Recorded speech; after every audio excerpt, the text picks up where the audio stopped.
Hey everyone, welcome to Zozo Anime. I'm your host, the one and only King freaking Kansas, here to bring you another anime series review. In particular, a season 1 review, guys.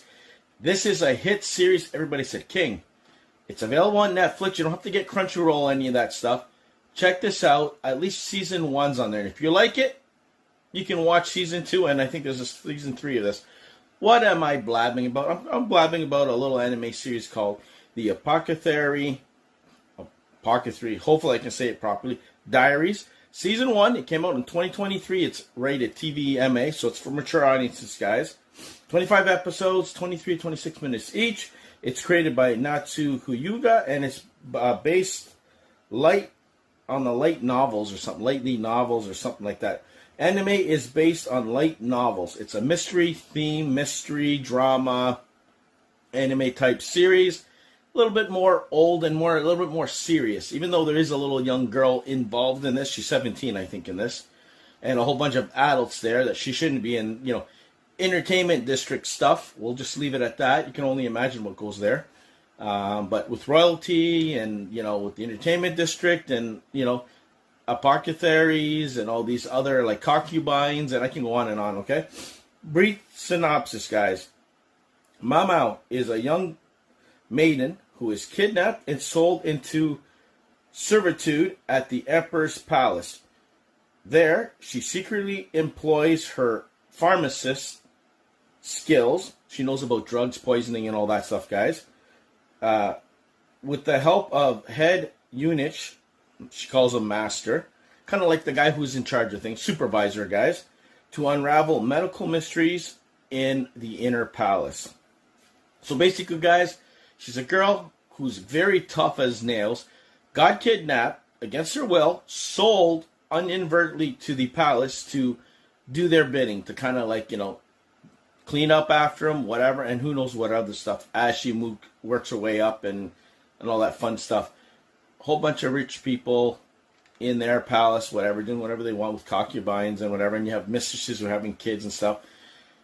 She basically overhears that the kids apparently are dying, and then the mothers are either getting poisoned and stuff like that. So she's involved in kind of like a Sherlock Holmes kind of thing, way that she gets involved and she kind of like discovers that they were poisoned and there's not like an illness or a curse that everybody's thinking. That draws the attention to the master. The master calls her in. He wants her closer. He's intrigued by her. She slowly uses her skills that she learned over the years from her stepfather. And we're learning a little bit of her father later on, which that's what kind of happens the last 2-3 episodes. It gets really serious. And the place where she calls her sisters, where they're concubines and kind of like prostitutes, guys. This is the best way I can say without insulting anybody. It's a proper profession. There are houses there rather than be on the street as a prostitute. It's the level above, if you want to say it that way. And, a little bit more classier, but still not classy because whatever. It is what it is. And she basically kind of goes through a roller coaster ride. She's meeting with these people. She's kind of revealing a little bit of herself, kind of getting where she's coming from. And she has to deal with all these people for the first time. And a lot of them are airheads and whatever, morons. Let's just call it what it is. And she uses her skills to solve things. It seems like the first, I want to say 15 episodes, that's what it was. It was something happens, she's called in to kind of like figure things out, give her advice, they solve it. And it keeps on going. At the same time, she's building relationships with other people in there. She saves someone's life, poison. She loves to drink poison, which I'm like, are you kidding me, man? You're playing with fire there. But anyways, it is what it is. So that's what she kind of does. And then slowly she's getting the attention of the master, who's kind of, you could see he's developing feelings with her indirectly. But I think there's something behind him, to tell you the truth, just being in charge of there. I'm thinking he might even be the emperor's maybe relative or brother or something, that he's kind of like keeping quiet and low because he wants to live that kind of lifestyle and be more involved with these people.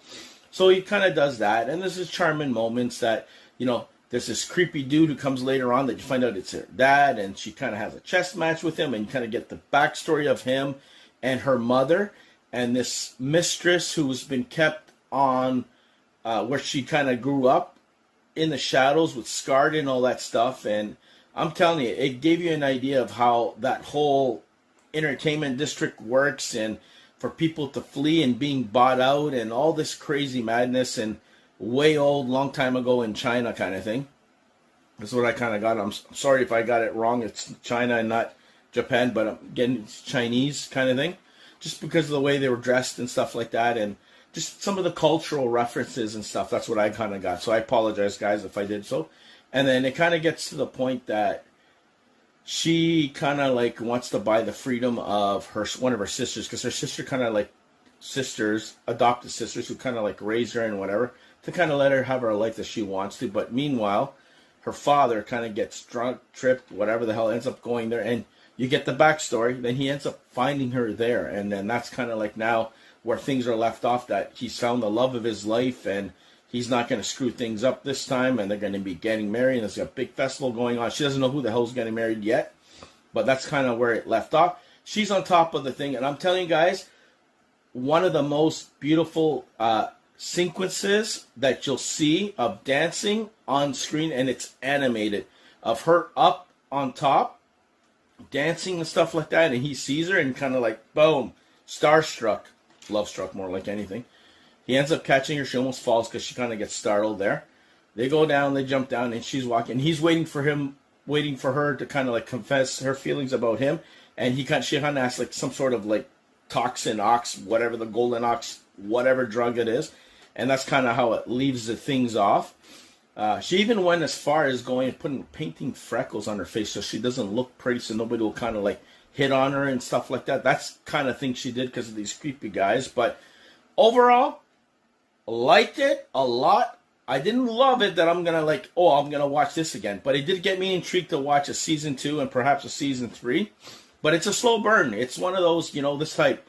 It's not one of those rom-com, school, whatever things I've been watching for a while. Maybe that's what kind of threw me for a curve. But I liked it. Would I eventually buy this down the road? Yes, it's on my list, but it's not on my gotta get right now kind of list. But anyways, check it out for yourselves. Comment in the comment section below. Give me your thoughts. Should I watch season 2? Did you like season 1 yourselves? Let me know. So that's my official, the Apothecary, I can't even speak properly. My tongue, guys. Diaries season 1 review. Like, share, and subscribe. Check out our other reviews. You know the drill. Be the hell good, stay off the king's throne, and I'll see you guys where? Right here on Zozo Anime with more reviews.